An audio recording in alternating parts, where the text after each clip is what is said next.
കേരളത്തിന്റെ സാമൂഹിക അന്തരീക്ഷത്തിൽ വൻ വിവാദങ്ങൾക്കും രാഷ്ട്രീയ ചർച്ചകൾക്കും തിരികൊളുത്തിക്കൊണ്ട് ദി കേരള സ്റ്റോറി 2 എന്ന ചിത്രത്തിന്റെ അണിയറ പ്രവർത്തനങ്ങളും ട്രെയിലറും വലിയ രീതിയിലുള്ള വാർത്താ പ്രാധാന്യം നേടുകയാണ്.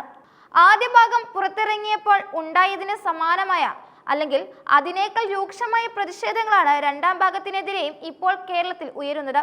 എന്നാൽ രാജ്യത്ത് നിലനിൽക്കുന്ന കഠിനമായ യാഥാർത്ഥ്യങ്ങളാണ് താൻ സിനിമയിലൂടെ പറയാൻ ശ്രമിക്കുന്നതെന്ന നിലപാടിൽ ഉറച്ചു നിൽക്കുകയാണ് സംവിധായകൻ കാമാഖ്യ നാരായണൻ സിംഗ്. ട്രെയിലർ പുറത്തിറങ്ങിയതിന് പിന്നാലെ മലയാളികൾക്കിടയിൽ നിന്ന് വലിയ തോതിലുള്ള വിമർശനങ്ങളും ട്രോളുകളും ഉയർന്നു വന്ന പശ്ചാത്തലത്തിൽ ഒരു സ്വകാര്യ മാധ്യമത്തിനോട് പ്രതികരിക്കവെയാണ് അദ്ദേഹം തന്റെ നിലപാടുകൾ വ്യക്തമാക്കിയത്. കേരളത്തിലെ സാഹചര്യം മാത്രമല്ല, രാജസ്ഥാൻ, മധ്യപ്രദേശ് തുടങ്ങിയ സംസ്ഥാനങ്ങളിൽ നിലനിൽക്കുന്ന സമാനമായ സാമൂഹിക പ്രശ്നങ്ങളും ചിത്രത്തിൽ വിശദീകരിക്കുന്നുണ്ടെന്ന് അദ്ദേഹം അവകാശപ്പെടുന്നു.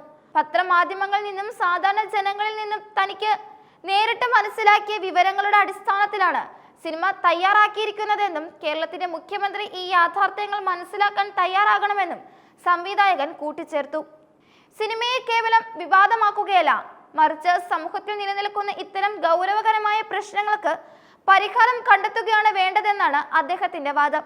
ചിത്രത്തിന്റെ ട്രെയിലറിൽ ഏറ്റവും കൂടുതൽ വിമർശിക്കപ്പെട്ട ഒരു ഭാഗം ഒരു മുസ്ലിം കുടുംബത്തിലേക്ക് വിവാഹം കഴിച്ചു വന്ന ഹിന്ദു പെൺകുട്ടിയെ നിർബന്ധിച്ച് ബീഫ് കഴിപ്പിക്കുന്നത് ചിത്രീകരിച്ചിരിക്കുന്നതാണ്. കേരളം പോലെ എല്ലാ മതസ്ഥരും ബീഫ് ഒരു പൊതുവായ ഭക്ഷണമായി കാണുന്ന ഒരു സംസ്ഥാനത്ത് ഇത്തരമൊരു രംഗം ഉൾപ്പെടുത്തിയത് വസ്തുതകളെ വക്രീകരിക്കാനാണെന്ന ആരോപണം ശക്തമാണ്.